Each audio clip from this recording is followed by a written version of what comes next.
공포라디오 이웃집 봉씨의 기묘한 이야기 산속의 할머니. 오늘의 이야기는 제가 아르바이트를 하던 시절 겪었던 일입니다. 지금부터 3년 전 산속 쓰레기 처리 공장에서 아르바이트를 할 때 저를 포함해서 공장에서 일하는 사람 대부분이 목격한 기묘한 이야기입니다. 그 공장은 외딴 산속에 있었는데 인근 마을까지는 5km 정도 떨어져 있었고 집이나 가게는 물론 가로등조차 찾아보기 힘든 곳이에요. 다만 공장에서 100m 정도 떨어진 곳에 집이 한 채 있었는데 거기에는 80대 정도 된 할머니가 혼자 살고 계셨어요. 공장에 가려면 그 집 앞을 반드시 지나가기 때문에 공장에서 일하는 사람이라면 다들 한 번쯤은 할머니를 본 적이 있을 겁니다. 할머니 집 앞 도로 건너편에 밭이 있었기 때문에 저는 종종 밭으로 향하는 할머니를 보곤 했죠. 할머니는 허리가 굽고 걸음도 느려서 도로를 건널 때도 느릿느릿 천천히 걸으셨어요. 집과 밭을 자주 오가셨기 때문에 공장에서도 그 집 앞을 지날 때는 운전을 각별히 주의하라는 지침까지 있을 정도였죠. 매일은 아니어도 자주 오가다 할머니를 보곤 해서 공장 사람들은 할머니께 가벼운 인사를 하는 정도였죠.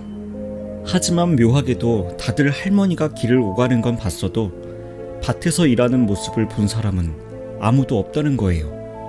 개 중에는 전혀 할머니를 본 적이 없다는 사람도 몇 명 있었고요. 우연이라고 생각해서 그때는 그저 넘어갔지만 그렇게 한 달 정도가 흘렀을까요? 여전히 길을 건너는 할머니의 모습을 자주 볼 수 있었어요.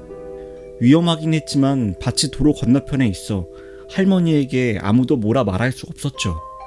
그렇게 또 한 달 반쯤 지났을 때 출근하다가 할머니 집 앞을 지나는데 경찰차와 앰뷸런스가 와 있길래 깜짝 놀랐습니다.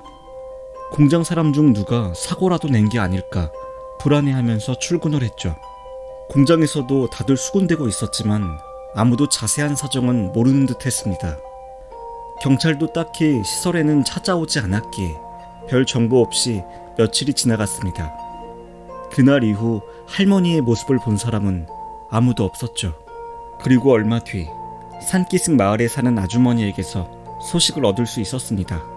그 집에서 백골이 된 할머니의 시신이 발견되었다는 것이었어요. 그것도 사후 2달 정도 넘은 상태의 시신이 말이죠.